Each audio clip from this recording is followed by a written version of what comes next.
ആദ്യത്തെ C programme എന്ന spoken ട്യൂട്ടോറിയലിലേക്ക് സ്വാഗതം. ഇവിടെ പഠിക്കുന്നത് ഒരു ലളിതമായ C പ്രോഗ്രാം എഴുതുന്നതിനെക്കുറിച്ച്, ഇത് കമ്പൈൽ ചെയ്യുന്നത്, എക്സിക്യൂട്ട് ചെയ്യുന്നത്, സ്വാഭാവികമായ ചില തെറ്റുകളും അവ തിരുത്തുന്നതും വിശദീകരിക്കുന്നു. ഇതിനായി ഉപയോഗിക്കുന്നത് ഉബുണ്ടു ഓപ്പറേറ്റിംഗ് സിസ്റ്റം വെർഷൻ 11.10ഉം ഉബുണ്ടുവിലെ GCC കമ്പൈലർ വെർഷൻ 4.6.1ഉം. ഈ ട്യൂട്ടോറിയലിന്റെ പരിശീലനത്തിനായി നിങ്ങൾക്ക് ഉബുണ്ടു ഓപ്പറേറ്റിംഗ് സിസ്റ്റവും ഒരു എഡിറ്ററും പരിചിതമാകണം. ചില എഡിറ്ററുകൾ Vim, gedit. ഈ ട്യൂട്ടോറിയലിൽ gedit ഉപയോഗിക്കുന്നു. ഇതുമായി ബന്ധപ്പെട്ട ട്യൂട്ടോറിയലുകൾക്കായി ഈ വെബ്സൈറ്റ് സന്ദർശിക്കുക. എങ്ങനെ ഒരു C പ്രോഗ്രാം എഴുതാമെന്ന് ഉദാഹരണത്തോടെ വിശദീകരിക്കാം. ടെർമിനൽ വിൻഡോ തുറക്കുവാനായി Ctrl Alt T ഒരുമിച്ച് പ്രസ് ചെയ്യുക.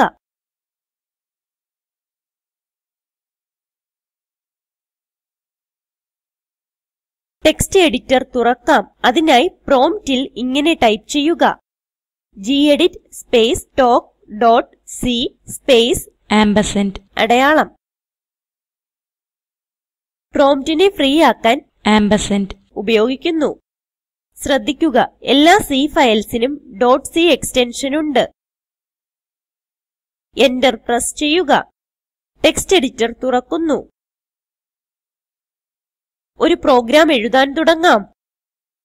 // മൈ ഫസ്റ്റ് C പ്രോഗ്രാം എന്ന് ടൈപ്പ് ചെയ്യുക. ഇവിടെ // ഉപയോഗിക്കുന്നത് ഈ വരി കമന്റ് ചെയ്യാനാണ്. ഒരു പ്രോഗ്രാമിന്റെ ഒഴുക്ക് മനസ്സിലാക്കാൻ കമന്റ്സ് സഹായിക്കുന്നു. ഇത് ഡോക്യുമെന്റേഷന് ഉപകാരപ്രദമാണ്. ഇത് നമുക്ക് പ്രോഗ്രാമിനെ കുറിച്ചുള്ള വിവരണം നൽകുന്നു. // ഒറ്റവരി കമന്റ് ആണ്. എന്റർ പ്രസ് ചെയ്യുക. ടൈപ്പ് ചെയ്യുക #include സ്പേസ് തുറക്കുന്ന ബ്രാക്കറ്റ് അടയ്ക്കുന്ന ബ്രാക്കറ്റ്. ഇങ്ങനെ ചെയ്യുന്നത് നന്നായിരിക്കും. ആദ്യം ബ്രാക്കറ്റ് കൊടുത്തിട്ട് അതിനുള്ളിൽ എഴുതുക. ഇപ്പോൾ ബ്രാക്കറ്റിനുള്ളിൽ stdio.h ടൈപ്പ് ചെയ്യുക. stdio.h ഒരു ഹെഡർ ഫയലാണ്. ഒരു പ്രോഗ്രാം സാധാരണ ഇൻപുട്ട് ഔട്ട്പുട്ട് ഫങ്ഷൻസ് ഉപയോഗിക്കുമ്പോൾ ഈ ഹെഡർ ഫയൽ ഉണ്ടായിരിക്കും. എന്റർ പ്രസ് ചെയ്യുക. ടൈപ്പ് ചെയ്യുക int സ്പേസ് മെയിൻ തുറക്കുന്ന ബ്രാക്കറ്റ് അടയ്ക്കുന്ന ബ്രാക്കറ്റ്. മെയിൻ ഒരു പ്രത്യേക ഫങ്ഷനാണ്. ഇത് കാണിക്കുന്നത് ഈ വരിയിൽ നിന്ന് പ്രോഗ്രാമിന്റെ എക്സിക്യൂഷൻ തുടങ്ങുന്നുവെന്നാണ്. തുറക്കുകയും അടയ്ക്കുകയും ചെയ്യുന്ന ബ്രാക്കറ്റുകളെ പരാന്തസിസ് എന്ന് വിളിക്കുന്നു. മെയിനെ തുടർന്ന് പരാന്തസിസ് കാണിക്കുന്നത് മെയിൻ ഒരു ഫങ്ഷനാണെന്നാണ്. ഇവിടെ int മെയിൻ ഫങ്ഷന് ആർഗുമെന്റ്സ് ഇല്ല. ഇത് ഇന്റിജർ ആയ ഒരു വാല്യൂ റിട്ടേൺ ചെയ്യുന്നു. ഡാറ്റ ടൈപ്സിനെ കുറിച്ച് മറ്റൊരു ട്യൂട്ടോറിയലിൽ പഠിക്കാം. മെയിൻ ഫങ്ഷനെ കുറിച്ച് കൂടുതൽ അറിയാനായി അടുത്ത സ്ലൈഡ് നോക്കാം. എല്ലാ പ്രോഗ്രാമിനും ഒരു മെയിൻ ഫങ്ഷൻ ഉണ്ടാകണം. ഒന്നിൽ കൂടുതൽ മെയിൻ ഫങ്ഷനുകൾ പാടില്ല. അല്ലെങ്കിൽ പ്രോഗ്രാമിന്റെ തുടക്കം കമ്പൈലറിന് മനസ്സിലാക്കാൻ കഴിയില്ല. ഒഴിഞ്ഞ പരാന്തസിസ് കാണിക്കുന്നത് മെയിനിന് ഒരു ആർഗുമെന്റും ഇല്ല എന്നാണ്. ആർഗുമെന്റ്സിനെ കുറിച്ച് തുടർന്നുള്ള ട്യൂട്ടോറിയലിൽ നോക്കാം. ഇപ്പോൾ നമുക്ക് പ്രോഗ്രാമിലേക്ക് തിരികെ വരാം. എന്റർ പ്രസ് ചെയ്യുക. തുറക്കുന്ന കർലി ബ്രാക്കറ്റ് ടൈപ്പ് ചെയ്യുക. തുറക്കുന്ന കർലി ബ്രാക്കറ്റ് മെയിൻ ഫങ്ഷന്റെ തുടക്കം കാണിക്കുന്നു. അടയ്ക്കുന്ന കർലി ബ്രാക്കറ്റ് ടൈപ്പ് ചെയ്യുക. അടയ്ക്കുന്ന കർലി ബ്രാക്കറ്റ് സൂചിപ്പിക്കുന്നത് മെയിൻ ഫങ്ഷന്റെ അവസാനമാണ്. ബ്രാക്കറ്റിനുള്ളിൽ എന്റർ 2 പ്രാവശ്യം പ്രസ് ചെയ്യുക. കർസർ ഒരു വരി മുകളിലേക്ക് നീക്കുക. ഇൻഡന്റേഷൻ കോഡ് എളുപ്പത്തിൽ വായിക്കുവാനും വേഗത്തിൽ തെറ്റുകൾ കണ്ടെത്തുവാനും സഹായിക്കുന്നു. 3 പ്രാവശ്യം സ്പേസ് കൊടുത്തിട്ട് printf തുറക്കുന്ന ബ്രാക്കറ്റ് അടയ്ക്കുന്ന ബ്രാക്കറ്റ് ടൈപ്പ് ചെയ്യുക. ടെർമിനലിൽ ഔട്ട്പുട്ട് പ്രിന്റ് ചെയ്യുന്ന ഒരു സ്റ്റാൻഡേർഡ് C ഫങ്ഷനാണ് printf. ഇവിടെ ബ്രാക്കറ്റിനുള്ളിൽ ഡബിൾ ക്വോട്ട്സിൽ printf സ്റ്റേറ്റ്മെന്റ് ഡബിൾ ക്വോട്ട്സിനുള്ളിലുള്ളത് ടെർമിനലിൽ പ്രിന്റ് ചെയ്യുന്നു. Talk to a teacher \n type ചെയ്യുക.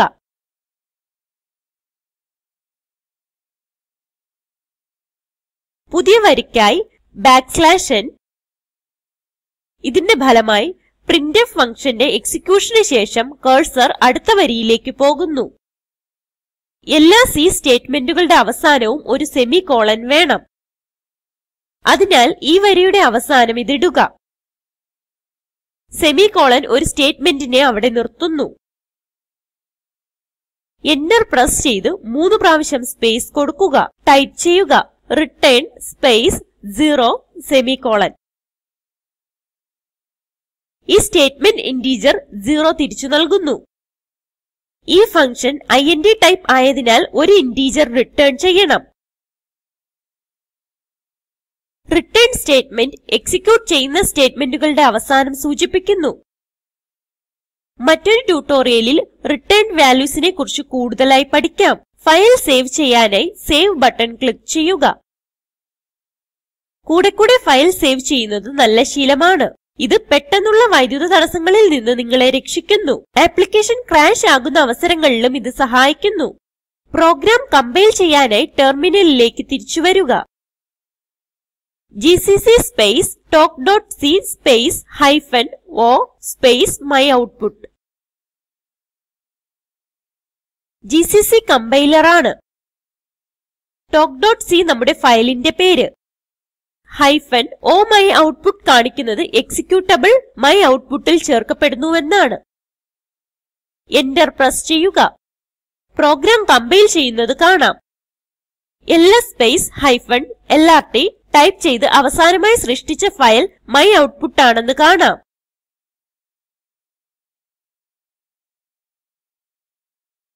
പ്രോഗ്രാം എക്സിക്യൂട്ട് ചെയ്യാൻ /myoutput ടൈപ്പ് ചെയ്ത് എന്റർ പ്രസ് ചെയ്യുക. ഇവിടെ output talk to a teacher എന്ന് കാണിക്കുന്നു. നേരത്തെ പറഞ്ഞതുപോലെ എക്സിക്യൂട്ട് ചെയ്യുവാനുള്ള അവസാനത്തെ സ്റ്റേറ്റ്മെന്റ് റിട്ടേൺ ആണ്. റിട്ടേൺ സ്റ്റേറ്റ്മെന്റിന് ശേഷം ഒന്നും തന്നെ എക്സിക്യൂട്ട് ചെയ്യുന്നില്ല. ഒന്ന് ശ്രമിച്ചു നോക്കാം. പ്രോഗ്രാമിലേക്ക് തിരിച്ചു വരാം. റിട്ടേൺ സ്റ്റേറ്റ്മെന്റിന് ശേഷം ഒരു printf സ്റ്റേറ്റ്മെന്റ് കൂടി ഉൾപ്പെടുത്താം. സ്പേസ് കൊടുത്ത് printf തുറക്കുന്ന ബ്രാക്കറ്റ് അടയ്ക്കുന്ന ബ്രാക്കറ്റ് ടൈപ്പ് ചെയ്യുക. ബ്രാക്കറ്റിനുള്ളിൽ ഡബിൾ കോട്ട്സിനകത്ത് വെൽക്കം \n അവസാനം സെമിക്കോളൻ ടൈപ്പ് ചെയ്യുക. സേവ് ക്ലിക്ക് ചെയ്യുക. കമ്പൈൽ ചെയ്ത് എക്സിക്യൂട്ട് ചെയ്യാം. ടെർമിനലിലേക്ക് തിരികെ വരിക. അപ്പ് ആരോ കീ ഉപയോഗിച്ച് മുൻപത്തെ കമാൻഡുകൾ റീകോൾ ചെയ്യാൻ കഴിയും. അതാണിപ്പോൾ ഞാൻ ചെയ്യുന്നത്. രണ്ടാമത്തെ സ്റ്റേറ്റ്മെന്റ് ആയ വെൽക്കം എക്സിക്യൂട്ട് ചെയ്തില്ല. പ്രോഗ്രാമിലേക്ക് തിരിച്ചു വരാം. റിട്ടേൺ സ്റ്റേറ്റ്മെന്റിന് മുകളിലായി വെൽക്കം സ്റ്റേറ്റ്മെന്റ് എഴുതുക. സേവ് ക്ലിക്ക് ചെയ്യുക. കമ്പൈൽ ചെയ്ത് എക്സിക്യൂട്ട് ചെയ്യാം. രണ്ടാമത്തെ printf സ്റ്റേറ്റ്മെന്റ് വെൽക്കം എക്സിക്യൂട്ട് ചെയ്യപ്പെട്ടു. സ്വാഭാവികമായി സംഭവിക്കുന്ന എറർസ് നോക്കാം. പ്രോഗ്രാമിലേക്ക് തിരിച്ചു വരിക.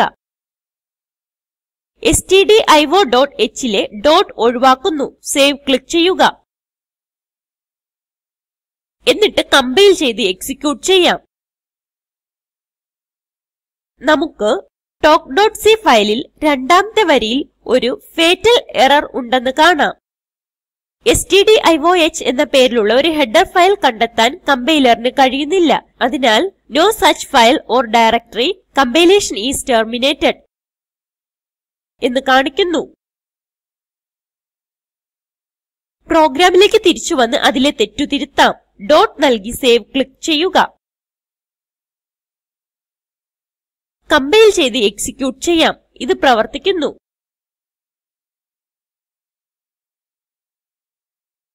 മറ്റൊരു എറർ നോക്കാം. പ്രോഗ്രാമിലേക്ക് വരിക.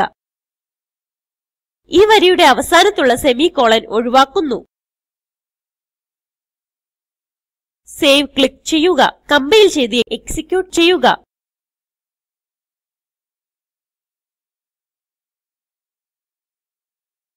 talk.c ഫയലിന്റെ ആറാമത്തെ വരിയിൽ ഒരു തെറ്റുണ്ടെന്ന് കാണാം. Expected semicolon before printf. പ്രോഗ്രാമിലേക്ക് തിരിച്ചു വരാം. നേരത്തെ പറഞ്ഞതുപോലെ സെമിക്കോളൻ ഒരു സ്റ്റേറ്റ്മെന്റിന്റെ ടെർമിനേറ്റർ ആണ്. അഞ്ചാമത്തെ വരിയുടെ അവസാനവും ആറാമത്തെ വരിയുടെ ആദ്യവും ഇതിനായി തിരയുന്നു. ഇത് ആറാമത്തെ വരിയാണ്. സെമിക്കോളൻ ഇടേണ്ട അവസാനത്തെ സ്ഥലം ഇവിടെയാണ്. ശ്രദ്ധിക്കുക, കമ്പൈലർ എറർ സന്ദേശം തന്നതും ആറാമത്തെ വരിയിലാണ്. ഇവിടെ സെമിക്കോളൻ ഇട്ടാൽ എന്ത് സംഭവിക്കുമെന്ന് നോക്കാം. സേവ് ക്ലിക്ക് ചെയ്യുക. കമ്പൈൽ ചെയ്ത് എക്സിക്യൂട്ട് ചെയ്യുക.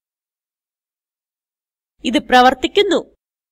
പ്രോഗ്രാമിലേക്ക് തിരിച്ചു വരാം. സാധാരണ രീതിയിൽ സെമിക്കോളൻ ഒരു വരിയുടെ അവസാനം കൊടുക്കുന്നതിനാൽ ഈ വരിയുടെ അവസാനം സെമിക്കോളൻ ഇടാം. സേവ് ക്ലിക്ക് ചെയ്യുക. കമ്പൈൽ ചെയ്ത് എക്സിക്യൂട്ട് ചെയ്യാം. ഇത് പ്രവർത്തിക്കുന്നു. നമുക്ക് സ്ലൈഡിലേക്ക് തിരിച്ചു പോകാം. ഒരു assignment. Welcome to the world of C print ചെയ്യാനായി പ്രോഗ്രാം എഴുതുക. പ്രിന്റ്ഫ് സ്റ്റേറ്റ്മെന്റിൽ /n ഇല്ലെങ്കിൽ എന്ത് സംഭവിക്കും എന്ന് നോക്കുക. ഇതോടെ ട്യൂട്ടോറിയലിന്റെ അവസാന ഭാഗത്ത് എത്തിയിരിക്കുന്നു. ഇവിടെ ലഭ്യമായ വീഡിയോ കാണുക. ഇത് സ്പോക്കൻ ട്യൂട്ടോറിയൽ പ്രൊജക്റ്റിനെ സംഗ്രഹിക്കുന്നു. നല്ല ബാൻഡ്വിഡ്ത്ത് ഇല്ലെങ്കിൽ ഡൗൺലോഡ് ചെയ്ത് കാണാവുന്നതാണ്. Spoken tutorial project team spoken ട്യൂട്ടോറിയലുകൾ ഉപയോഗിച്ച് വർക്ക്ഷോപ്പുകൾ നടത്തുന്നു. ഓൺലൈൻ ടെസ്റ്റ് പാസ്സാകുന്നവർക്ക് സർട്ടിഫിക്കറ്റുകൾ നൽകുന്നു. കൂടുതൽ വിവരങ്ങൾക്കായി ദയവായി contact@spoken-tutorial.org ൽ ബന്ധപ്പെടുക. Spoken tutorial project talk to a teacher പ്രൊജക്റ്റിന്റെ ഭാഗമാണ്. ഇതിനെ പിന്താങ്ങുന്നത് national mission on education through ICT MHRD government of India. ഈ മിഷനെ കുറിച്ചുള്ള കൂടുതൽ വിവരങ്ങൾ ഇവിടെ ലഭ്യമാണ്. ഈ ട്യൂട്ടോറിയൽ വിവർത്തനം ചെയ്തത് ദേവി സേനൻ, IIT ബോംബെ. ഞങ്ങളോട് സഹകരിച്ചതിന് നന്ദി.